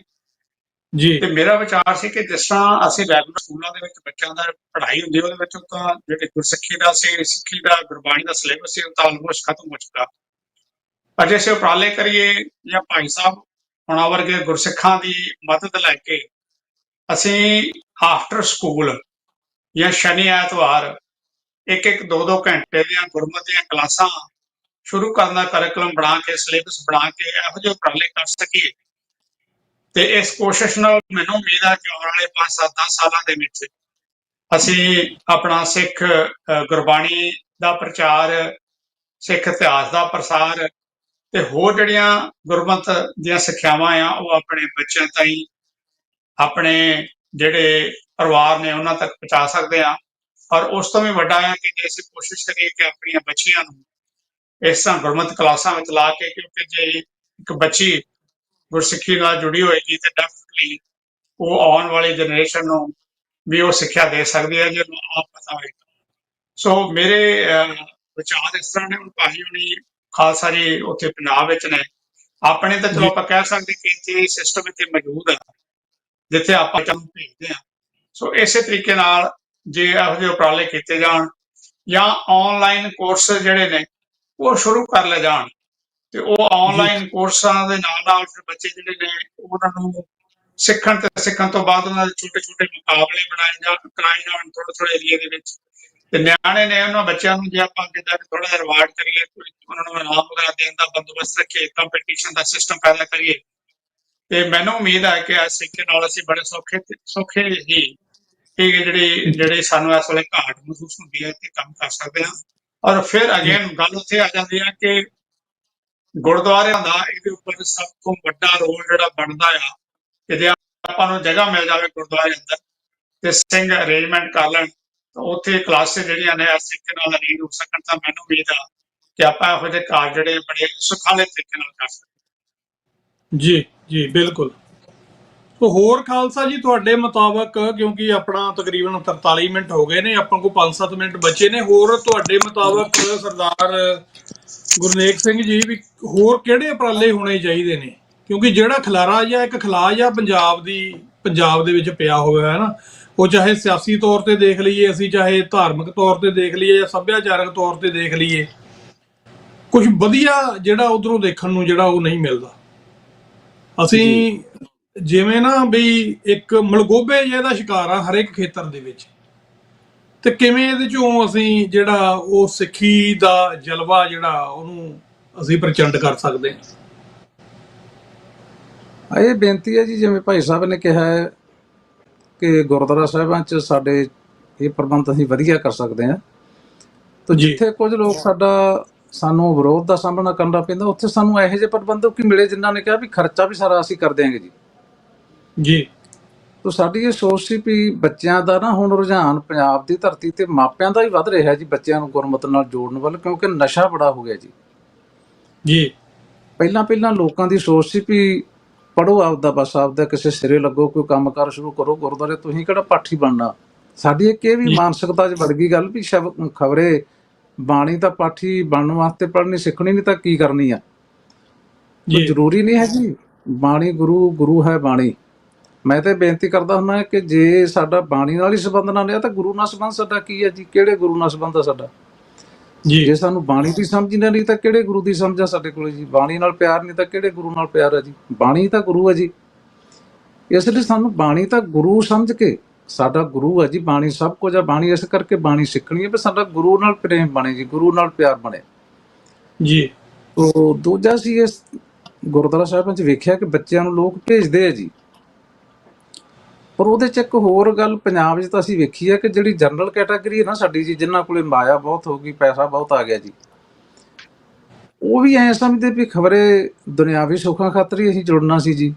ਉਹ ਪਿੱਛੇ ਨੂੰ ਹਟ ਰਹੇ ਆ। ਤੇ ਜਿਹੜਾ ਮਿਹਨਤੀ ਵਰਗਾ ਸਾਡੇ ਕੋਲੇ ਬਹੁਤ ਬੱਚੇ ਆਉਂਦੇ, ਉਹਨਾਂ 'ਚੋਂ ਜੀ ਆਉਂਦੇ ਨੇ ਜਨਰਲ 'ਚੋਂ ਵੀ, ਪਰ ਉਸ ਮੁਕਾਬਲੇ ਤੇ ਘੱਟ ਨੇ ਜੀ।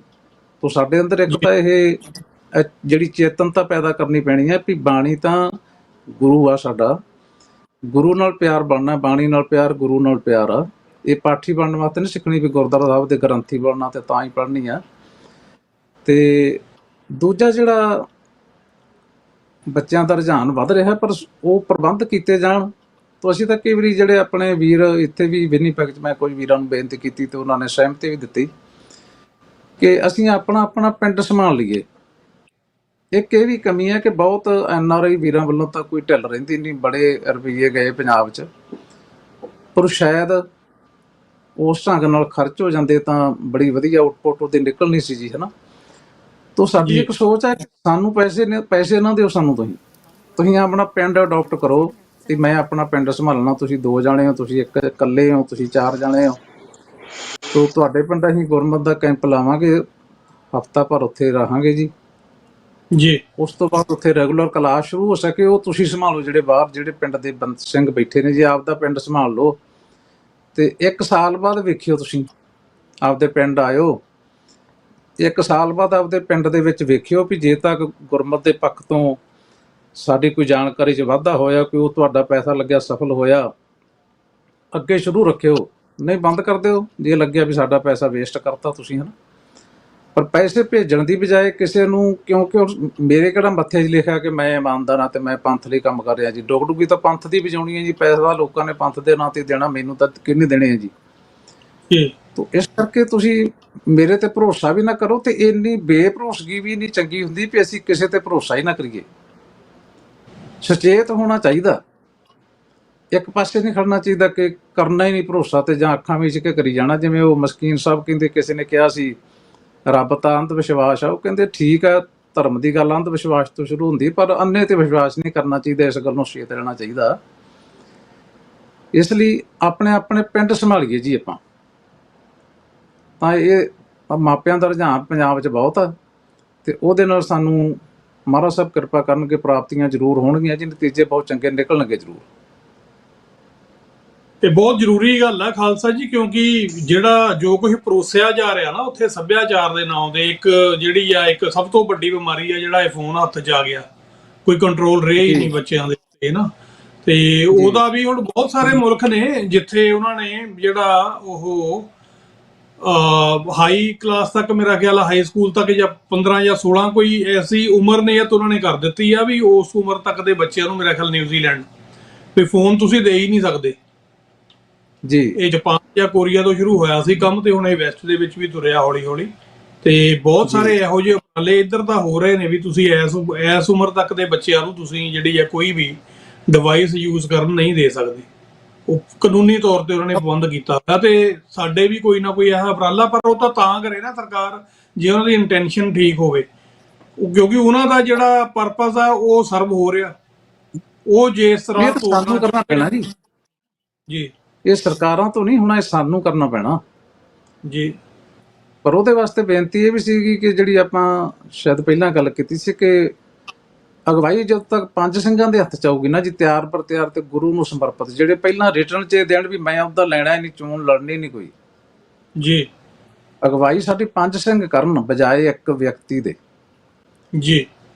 ਤੋ ਪੰਚ ਪ੍ਰਧਾਨੀ ਜਦੋਂ ਅਸੀਂ ਲਾਗੂ ਕਰ ਲਈ ਤੇ ਗੁਰੂ ਸਾਹਿਬ ਨੂੰ ਸਮਰਪਿਤ, ਪੰਥ ਨੂੰ ਸਮਰਪਿਤ ਗੁਰਮੁਖ ਪਿਆਰੇ ਤੁਰਨਗੇ ਨਾ ਜੀ, ਫਿਰ ਨਤੀਜੇ ਤਾਂ ਨਿਕਲਣਗੇ ਜੀ, ਪ੍ਰਾਪਤੀਆਂ ਤਾਂ ਹੋਣਗੀਆਂ, ਇਹ 'ਚ ਕੋਈ ਸ਼ੱਕ ਨਹੀਂ ਕੀਤਾ ਜਾ ਸਕਦਾ ਗੁਰੂ ਦੀ ਰਹਿਮਤ ਤੇ ਤਾਂ।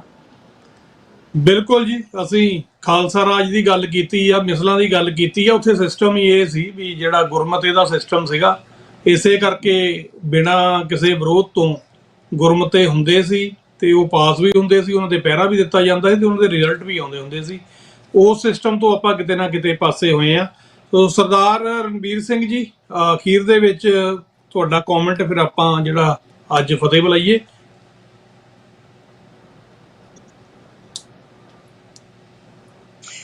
ਕਿ ਜਿਸ ਤਰ੍ਹਾਂ ਭਾਈ ਸਾਹਿਬ ਉਹਨਾਂ ਨੇ ਬੜੀ ਡਿਟੇਲ ਵਿੱਚ ਆਪਾਂ ਨੂੰ ਇਹ ਸਮਝਾਇਆ ਹੈ ਕਿ ਜਿਸ ਤਰ੍ਹਾਂ ਆਪਾਂ ਸ਼ੁਰੂਆਤੀ ਤੌਰ ਤੇ ਵੀ ਕਿਹਾ ਸੀ ਕਿ ਅਸੀਂ ਨੇਸ਼ਨ ਬਿਲਡਿੰਗ ਦੀ ਗੱਲ ਕਰਨੀ ਆ, ਕੌਮੀ ਵਿਕਾਸ ਦੀ ਗੱਲ ਕਰਨੀ ਆ, ਤੇ ਉਹਦੇ ਵਿੱਚ ਸਾਨੂੰ ਜ਼ਰੂਰੀ ਹੈ ਕਿ ਅਸੀਂ ਆਪਣੇ ਬੱਚਿਆਂ ਨੂੰ ਇਤਿਹਾਸ ਨਾਲ ਜੋੜੀਏ, ਗੁਰਮੁਖੀ ਨਾਲ ਜੋੜੀਏ, ਕਿ ਉਹਨਾਂ ਨੂੰ ਅਹਿਸਾਸ ਹੋਵੇ ਕਿ ਅਸੀਂ ਪੰਥ ਦੇ ਨਾਲ ਕਿਸ ਤਰੀਕੇ ਨਾਲ ਜੁੜਨਾ ਆ, ਅਸੀਂ ਪੰਥਕ ਤੌਰ ਤੇ ਕਿਸ ਤਰ੍ਹਾਂ ਵਿਚਰਨਾ ਹੈ। ਜੇ ਅਸੀਂ ਆਪਣੇ ਪਰਿਵਾਰਾਂ ਅੰਦਰ ਆਪਣੇ ਆਪ ਨੂੰ ਪੰਥਕ ਤੌਰ ਤੇ ਅਪਲਿਫਟ ਕਰ ਸਕੇ, ਆਪਣਾ ਵਿਕਾਸ ਕਰ ਸਕੇ, ਤੇ ਆਪਣੇ ਬੱਚਿਆਂ ਨੂੰ ਸਿੱਖ ਇਤਿਹਾਸ ਨਾਲ, ਗੁਰਮਤਿ ਨਾਲ, ਗੁਰਬਾਣੀ ਨਾਲ ਜੋੜ ਸਕੇ, ਤੇ ਗੁਰਮੁਖ ਪਿਆਰੇ ਜਿਸ ਤਰ੍ਹਾਂ ਭਾਈ ਸਾਹਿਬ ਨੂੰ ਆਏ ਨੇ, ਇਹਨਾਂ ਦੀਆਂ ਸੇਵਾਵਾਂ ਦਾ ਫਾਇਦਾ ਉਠਾ ਕੇ ਅਸੀਂ ਆਪਣੇ ਕੌਮੀ ਘਰ ਦੀ ਉਸਾਰੀ ਵਾਸਤੇ ਇਹ ਫਾਊਂਡੇਸ਼ਨ ਦੇ ਵੱਖ-ਵੱਖ, ਜੇ ਆਪਾਂ ਘਰ ਵੀ ਬਣਾਉਣਾ ਹੋਵੇ ਤਾਂ ਉਹਦੇ ਵੱਖ-ਵੱਖ ਜ਼ਰੀਏ ਨੇ ਜਿਹਦੇ ਨਾਲ ਅਸੀਂ ਆਪਣੇ ਆਪ ਨੂੰ ਮਜ਼ਬੂਤ ਤੌਰ ਤੇ ਆਉਣ ਵਾਲੇ ਸਮੇਂ ਦੇ ਵਿੱਚ ਤਿਆਰ ਕਰ ਸਕਦੇ ਹਾਂ। ਮੇਰਾ ਇਹ ਸਮਝਣਾ ਹੈ ਕਿ ਸਾਨੂੰ ਆਪਣੇ ਗ੍ਰਾਸ ਰੂਟ ਤੇ ਕੰਮ ਕਰਕੇ, ਮੈਂ ਬੇਨਤੀ ਕਰਾਂਗਾ ਭਾਈ ਸਾਹਿਬ ਉਹਨਾਂ ਨੂੰ ਕਿ ਇਹ ਗੁਰਸਿੱਖ ਰਹਿੰਦੇ ਨੇ, ਹੋਰ ਬੁੱਧੀਮਾਨ ਲੋਕਾਂ ਨੂੰ ਨਾਲ ਲੈ ਕੇ ਸਿਲੇਬਸ ਬਣਾਇਆ ਜਾਵੇ ਜਿਹੜਾ ਕਿ ਰੈਗੂਲਰ ਸਿਲੇਬਸ ਤੋਂ ਬਾਹਰ ਹੋਵੇ, ਤਾਂ ਉਹਨੂੰ ਗੁਰਦੁਆਰਾ ਸਾਹਿਬਾਨ ਦੇ ਅੰਦਰ ਉਹ ਜਿਹੜਾ ਆ ਪੜ੍ਹਾਇਆ ਜਾਵੇ, ਜਾਂ ਆਨਲਾਈਨ ਜਿਸ ਤਰ੍ਹਾਂ ਮੈਂ ਪਹਿਲਾਂ ਵੀ ਬੇਨਤੀ ਕੀਤੀ ਸੀ ਕੋਈ ਐਸੇ ਕਲਾਸਿਸ ਬਣਾਈਆਂ ਜਾਣ ਜਿਨ੍ਹਾਂ ਨਾਲ ਅਸੀਂ ਆਪਣੀ ਕੌਮ ਦੀ ਹੋਰ ਤਰੱਕੀ ਵਾਸਤੇ, ਉਹਨਾਂ ਦਾ ਜੀਵਨ ਸੁਧਾਰ ਵਾਸਤੇ, ਉਹਨਾਂ ਦਾ ਸਮਾਜਿਕ, ਪਰਿਵਾਰਕ ਤੇ ਰਾਜਨੀਤਿਕ ਤੌਰ ਤੇ ਉਹਨਾਂ ਦਾ ਜਿਹੜਾ ਅਪਲਿਫਟਿੰਗ ਵਾਸਤੇ ਅਸੀਂ ਕੰਮ ਕਰ ਸਕੀਏ, ਤੇ ਸਾਨੂੰ ਐਸੇ ਉਪਰਾਲੇ ਨਾਲ ਮਿਲ ਕੇ ਕਰਨੇ ਚਾਹੀਦੇ ਨੇ। ਤੇ ਮੈਂ ਭਾਈ ਸਾਹਿਬ ਨੂੰ ਬੇਨਤੀ ਕਰਾਂਗਾ ਕਿਉਂਕਿ ਸਾਡੇ ਦੇਸ਼ ਤੋਂ ਆਏ ਨੇ ਤਾਂ ਇਹ ਸਾਨੂੰ ਜ਼ਿਆਦਾ ਦੱਸ ਸਕਦੇ ਨੇ ਕਿ ਕਿਸ ਤਰੀਕੇ ਦੀਆਂ ਇਹਨਾਂ ਨੂੰ ਉੱਥੇ ਲੋੜਾਂ ਨੇ। ਇਹਨਾਂ ਨੇ ਬੇਨਤੀ ਵੀ ਕੀਤੀ ਕਿ ਜੇ ਅਸੀਂ ਆਪੋ ਆਪਣਾ ਪਿੰਡ ਵੀ ਅਡਾਪਟ ਕਰ ਲਈਏ, ਇਹ ਮਾਇਆ ਨਹੀਂ ਮੰਗ ਰਿਹਾ ਸਾਡੇ ਤੋਂ, ਇਹ ਤਾਂ ਸਾਡੇ ਤੋਂ ਪਿੰਡ ਦਾ ਗੁਰਦੁਆਰਾ ਸਾਹਿਬ ਤੇ ਪਿੰਡ ਦੇ ਬੱਚਿਆਂ ਬਾਰੇ ਬੇਨਤੀ ਕਰ ਰਹੇ ਆ।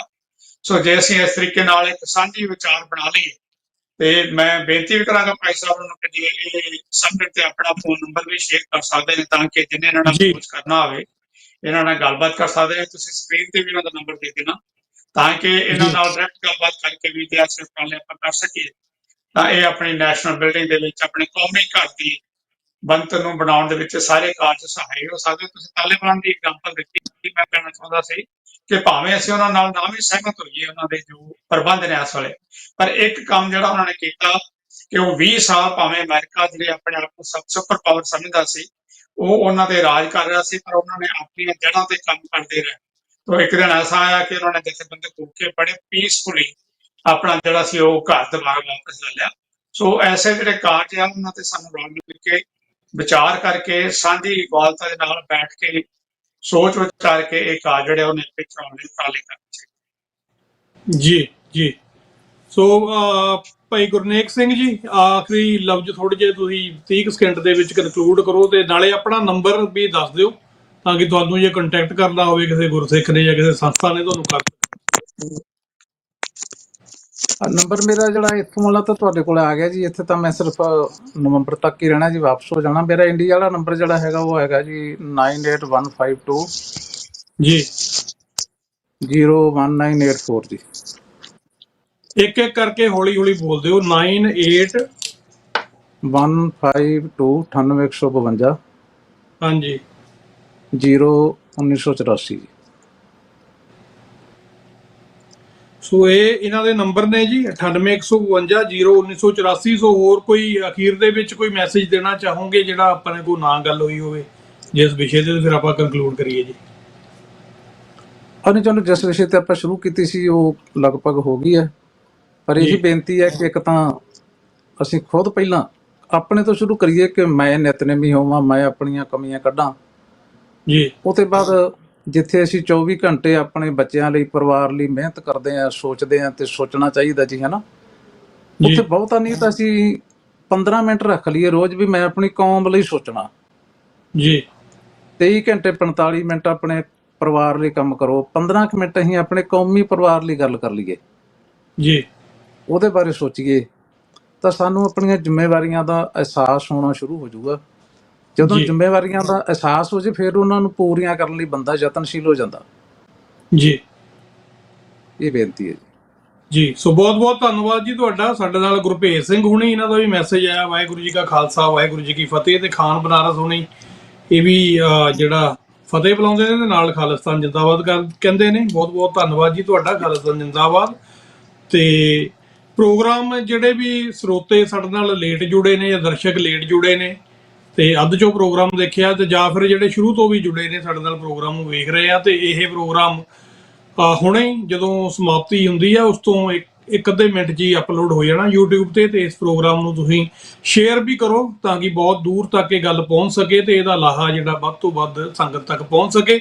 ਸੋ ਦੋਨਾਂ ਵੀਰਾਂ ਦਾ ਬਹੁਤ ਬਹੁਤ ਧੰਨਵਾਦ ਜੀ। ਸਾਡੇ ਦਰਸ਼ਕਾਂ ਦਾ ਵੀ ਬਹੁਤ ਬਹੁਤ ਧੰਨਵਾਦ, ਤੁਸੀਂ ਸਾਡੇ ਨਾਲ ਜੁੜੇ, ਪ੍ਰੋਗਰਾਮ ਦੇ ਵਿੱਚ ਸਾਂਝ ਪਾਈ। ਆਉਣ ਵਾਲੇ ਸਮੇਂ ਦੇ ਵਿੱਚ ਆਪਾਂ ਫੇਰ ਕੋਸ਼ਿਸ਼ ਕਰਾਂਗੇ ਕਿ ਫੇਰ ਗੱਲਬਾਤ ਜਿਹੜੀ ਇਹਨੂੰ ਅੱਗੇ ਵਧਾਇਆ ਜਾਵੇ ਤੇ ਫੇਰ ਗੱਲਬਾਤ ਤੁਹਾਡੇ ਨਾਲ ਕੀਤੀ ਜਾਵੇ। ਉਦੋਂ ਤੱਕ ਦੇ ਲਈ ਦਿਓ ਇਜਾਜ਼ਤ। ਕੱਲ ਨੂੰ ਨਵੇਂ ਵਿਸ਼ੇ ਦੇ ਨਾਲ, ਨਵੇਂ ਮਹਿਮਾਨ ਦੇ ਨਾਲ ਫੇਰ ਹਾਜ਼ਰ ਹੋਵਾਂਗੇ। ਵਾਹਿਗੁਰੂ ਜੀ ਕਾ ਖਾਲਸਾ ਵਾਹਿਗੁਰੂ ਜੀ ਕਾ ਖਾਲਸਾ, ਵਾਹਿਗੁਰੂ।